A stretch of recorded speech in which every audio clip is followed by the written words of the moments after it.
Hi my lovelies, it's me again, Sally. I'm here today to talk to you about another true crime case. First, a couple of little bit of side things that I think I should just pull up on. The first is, sorry I look like this. We've had a holiday, social distance of course, and I've come back because I needed new makeup and things. I went shopping and I bought a whole new bunch of makeup, put it on my face to do the video, and I've had a bit of a reaction, hence why my voice is all raspy. I have a few allergies and I didn't think about it, and now I sound like this and I look like this. But today is the only day I can film a video, so we're gonna push ahead. So I'm sorry, I hope you're all okay. If you're new here, welcome, it's lovely to see you. Don't forget to subscribe, like and share my video, and even leave me a comment. That would be fantastic. If you're back after my previous videos, hi, how are you? Hope you're doing well. I hope you enjoyed my previous videos. So, today I'm coming to you with a story of a British serial killer. It's a man. It's, like I said, it's from the UK, and he is known to be the bus stop killer. And so we'll just jump straight into this, shall we? Let's get this on the road, people. Okay. So, as I just said, I'm going to speak to you about the bus stop killer, also known as Levi Bellfield. Now, if you haven't heard of him, where the hell have you been? Do you live under a rock? I mean, I wouldn't say he's notorious, but everybody that I know likes true crime knows about this guy. I mean, if you haven't known about him, this is perfect. This is all new to you, and that's fantastic. So, Levi Bellfield, what's his deal? Well, Levi Bellfield was actually born on the 17th of May 1968, and his actual name is Yusuf Rahim. It's not even his real name. He was born in Isleworth in Greater London to parents Jean and Joseph Bellfield. He had a okay childhood. When he was 10, his father actually passed away. The thing with this is, right, is that obviously I do research when I do these videos, and I couldn't really find an exact reason what his father died from. Some stories say leukemia, other stories say he had a heart attack, other stories said it was both. So I don't really know, but the point is, his father passed away when he was only 10, and that probably had a big impact on his life. My parents are both still alive, touch wood, thank God. But if my parent had died as a child, I think that would probably be difficult. That's a difficult thing to go through as a child. Levi was brought up on a London council estate, and he had 2 brothers and 2 sisters. I think he's in the middle somewhere. Again, there was conflicting stories about who was older and who was younger, but he still had 2 brothers and 2 sisters. So that's 5 children that his mum was raising by herself. She was a single parent. She tried her best. She loved her children, especially Levi. She would mother him, and I mean mother him. She would spoil him. She would treat him like a baby. He was just spoiled. He was just treated like a little tiny little thing. And so as a child, he attended Forge Lane Junior School, and then after that he went on to Rectory Secondary School. But during secondary school he actually changed to a different school, and he ended up finishing his studies at the Feltham Comprehensive School. Well, that was all that was really said about his young childhood. What we do know is that by the age of 13, in approximately 1981, he was arrested and charged for his first crime, which was burglary. Obviously, being a child, he wasn't sent to prison for this. He was charged, and I'm pretty sure he was like released on bail or probation or whatever, but nothing really much came of that from what I can gather. Now, he was very quiet from the age of 13 up until his early 20s. And when I say quiet, I mean he'd committed a lot of crimes, but there's no set dates or set times or exact crimes until what we know in 1990, when he was arrested and charged for multiple crimes. So he assaulted a policeman, he committed burglaries, he was done for theft and for various driving offences. But in terms of all of these convictions, he never actually served more than about 12 months in actual prison. He was given fines and points on his licence and all those kind of things, but he only ever served a year, which is madness to me. So by 2002, he had approximately 9 convictions under his belt for the things that I've just said. Now, from his late teens to the time of his arrest for the crimes that I'm going to tell you about today, he had a string of relationships. He was married 5 times. He had approximately 11 children in these times. And most of his ex-girlfriends would say about a classic domestic violence situation. So they would meet Bellfield and they would become friends first, and he was very nice and he was very loving. He's described to be, up until his early 20s, a very short man, and he was bullied at school because of his height. But then he had this big growth spurt and he ended up being approximately 6 feet tall. But he had a very high-pitched and squeaky voice, which I think would in fact lead women into like a false sense of security. I mean, he was tall and he looked scary, as you'll probably see from some of the pictures that I'm going to share. He looked frightening, but his voice didn't portray a frightening person. So women did, I guess, fall at his feet. They thought he was a charming gentleman. They thought he was wonderful. He would treat them like princesses. And the fact that he worked at a nightclub in his early 20s would help with that. However, once they'd got into the relationship and once it had developed into something more, either marriage or pregnancies, or they would move in together, he would just turn like this. He became violent, he became possessive, he would stalk his girlfriends, he would just stalk women in general. He had this general sense of women are objects. They're not something to be treated nicely, they're something to be used, something to be abused. He saw himself as God's gift to women. In terms of bad relationships, also one of his ex-girlfriends, Emma Mills, who we're going to hear a lot about in the story, when it went to court, I'm going a bit forward now, but when it went to court, we found out that he actually had a separate apartment, he had a separate flat. And in this flat, he would take prostitutes and young girls and give them drugs and alcohol and have sex with them. Just very sleazy and very disgusting kind of behaviour. Some of these girls were not of age either. Some of them were 16 and younger. I think the youngest that I could find online was 11 turning 12. So that in itself is disgusting. He wasn't just a sexual predator, he was a child sexual predator as well, and that makes him even scarier.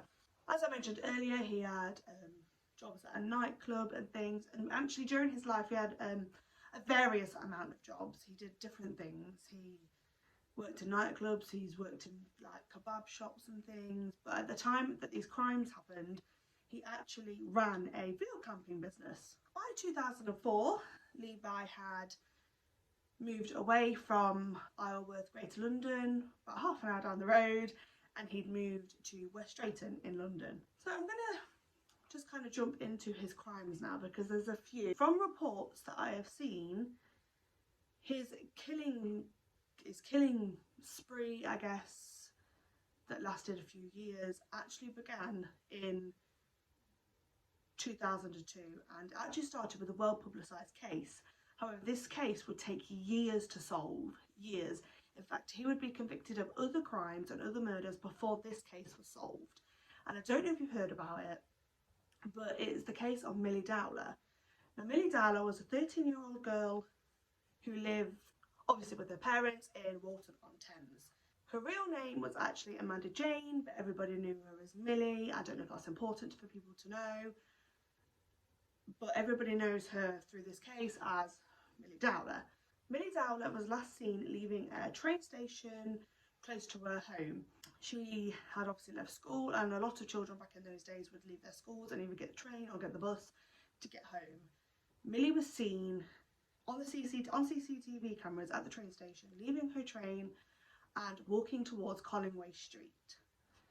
What we know now is that a bus pulled up at the bus station on the street she was walking home, and witnesses saw her start to walk back past the bus, and then she didn't come out the other side.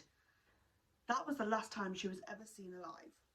Her remains were actually found 6 months later in Yateley Heath Woods. She had been raped and brutalised and strangled. The next victim of Levi Bellfield was a young lady called Marsha McDonnell. Now, she was 19 years old when she was killed. Bellfield allegedly beat her across the head with a blunt object in Hampton, London in February of 2003. She got off the 111 bus on Percy Road, literally around the corner from her home, and this was caught on CCTV from the bus and on the street, and she was obviously found with her head caved in later that evening and was pronounced dead on the scene. Interestingly, in the case of Marsha, a Vauxhall Corsa was also captured on CCTV by the bus that she was on, and that Vauxhall would actually later be linked to Levi Bellfield. It is also said that the Vauxhall that he was driving that night was actually sold 6 days after the crime. By this point, the police had no idea that it was Bellfield that they were looking for. They had obviously done door-to-doors, and they were checking CCTV at this time to see if they could find any clues to what was happening. And then during this time, there was another attack on a young lady called Kate Sheedy. Now, Kate Sheedy was 18 at the time of her attack, and it happened on the 28th of May 2004. This one's a little bit different because Kate was crossing the road at the entrance of an industrial estate, and she was hit by a car, and then the car would back over her and run over again, and then it sped off. Kate, however, barely conscious, unable to move. Luckily, thankfully, her phone was still in working order, and she managed to call 999 herself. And you can hear the tape for her 999 call on some of the documentaries that you can see on telly or on YouTube. And I struggled with that one. She was clearly in a lot of pain. But luckily for Kate, I hate saying luckily because she still went through something really traumatic. Somebody tried to kill her by running her over 2 to 3 times.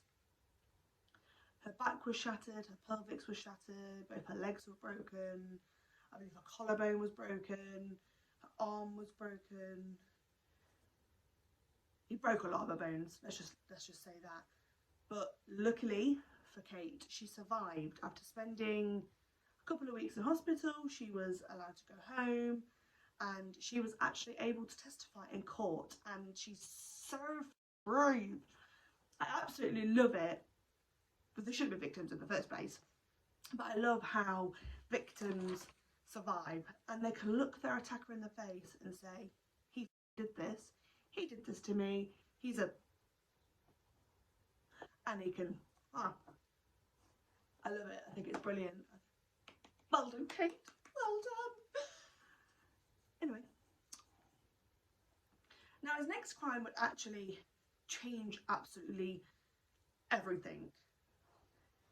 So on the 19th of August through 2004, the body of Amélie Delagrange was found, and her body was found at Twickenham Green, and she had also been beat about the head with a blunt object. She was a 22-year-old French student who was Travelling, she came to see the UK, to see London, to see Buckingham Palace, and unfortunately she crossed paths with an evil serial killer and lost her life. Once her body had been discovered, in fact when she was discovered she was still alive and she was taken to hospital, but unfortunately she died 2 days later from her injuries.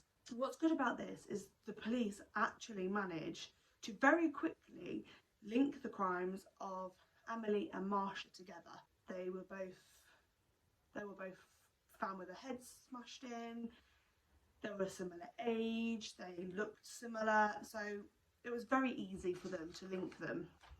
6 days after the murder of Emily, Bellfield actually took an overdose of pills in his flat, and he was found by a friend, and he said to this friend, quote, "You have no idea what I have done," end quote.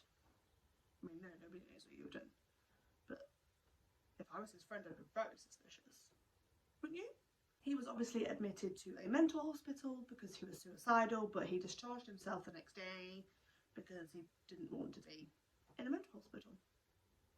So I'm going to touch on the police investigation now, because in a lot of the documentaries they do talk a bit about the police investigation, but they don't talk in detail, so I had to do a lot of research to find out how he was even caught. So after the murder of Emily, the police obviously knew that they had either a double murderer or a serial killer on their hands. So Detective Chief Inspector Colin Sutton, who was in charge of this case, made a very good decision to collect all the CCTV in the surrounding area. Now this was obviously a lot of CCTV. It was over 2,000 hours, and it had to be painstakingly gone through by police, and they had to make connections and try and see what they could see. Now you can actually see the CCTV online, and I suggest you do go and look at it because it's very interesting. But on the CCTV before Emily died, you obviously see her getting off the 111 bus on Percy Road, but just before that you see a white Ford courier van pull up near the bus stop. It sits and it waits for 8 minutes, exactly 8 minutes, and then it speeds away. So this obviously got the police intrigued. They needed to speak to the owner of this white van to either eliminate him or implicate him in the crime. However, nothing's ever that simple, is it? When they typed in the details of the van, and the registration plate wasn't very clear, so they literally had the description. As you can imagine, there was thousands, 26,000 to be precise, white Ford courier vans in London at the time. 26,000! Even with the help of the DVLA, the police struggled to find the correct van, they struggled to narrow it down, and unfortunately this lead for the case actually went cold. However, a mobile police unit had been set up at Twickenham, and it was there to encourage people to come forward with information about the crime.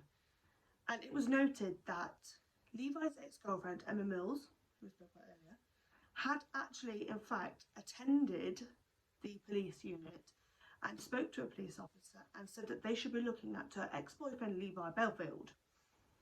And she gave a few reasons as to why they should be looking at him. One of the reasons is she said that obviously Levi was a very violent man. He had issues with blonde women, and these women were blonde. He was in the area at the time. She also said that she just felt very suspicious of this. That the victims very much fitted the MO of the type of person that he would attack. But obviously police officers, all they could do at that moment was add his name to the name of ex-partners that people thought should be looking into, and there was 129 people on this list. So when it was time to go through the list of 129 people, the police managed to cross-reference Bellfield's name, and it did fit with him being the owner of a white Ford courier van. So they were like, yes, we're in it here, we think we've got him. Armed with all this information, they'd managed to gather different bits of CCTV, they managed to link other cars in the CCTVs to other crimes. They decided that it was time to arrest and question Levi Bellfield. So they arrested him at his home in March 2006. Obviously, Levi, being the dickwad that he is, he denied everything. When he was being questioned, that he was just denying he didn't know these people, there was no reason. And the thing was, is that this case was purely circumstantial, okay? There was none of his DNA found at the scenes of any of these crimes. The only real thing linking him was witness statements from girlfriends and the fact that his vehicle was caught on CCTV at every location. But the county court decided they'll take him to court anyway.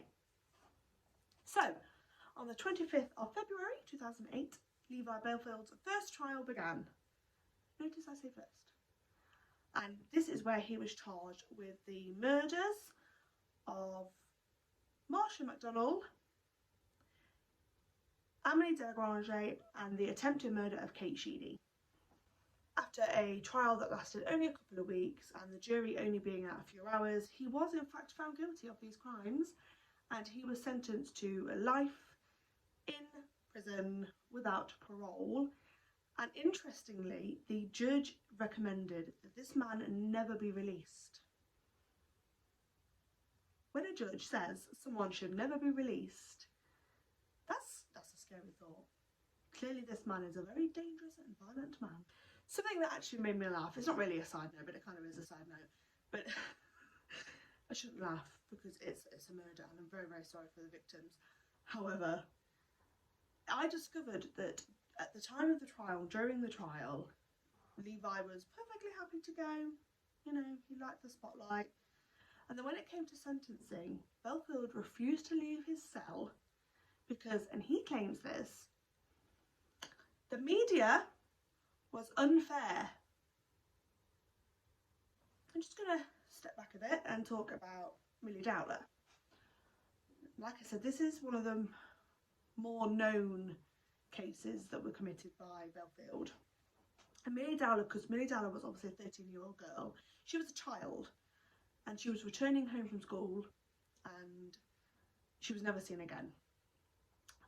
Obviously after she went missing, the police set up a task force and they did home-to-home calls. They again collected CCTV. They took 1,800 statements of people and they did a search of approximately 350 sites and locations to try and find evidence, to try and find Millie at the time, because at the time obviously she hadn't been found. But obviously, unfortunately, her body was found 6 months later. They did discover, after Bellfield had gone to prison for the other murders, they looked into him for Millie Dowler's crime because it was in such a close vicinity. She was taken from a bus stop, like the other victims were. So they felt a bit suspicious. So they decided to look into this. And what they discovered is that at the time of Millie's disappearance, Bellfield did live at the home of Emma Mills, again, his ex-girlfriend that I spoke about earlier, and she lived on Collingwood Road, which was approximately only 100 yards away from the train station. Now, when this went to trial, Emma Mills obviously gave a statement to the police beforehand, and she stood up in trial and gave testimony. And what we found very interesting, what I found very interesting, and the jury probably found very interesting, is that Emma Mills said on the day that Millie disappeared, she had taken her children out, so it was only Levi Bellfield that was at home. When she returned home later that evening, she noted that Levi had changed his clothes from the clothes he was wearing that morning. He had cleaned the house and there was a very strong smell of bleach.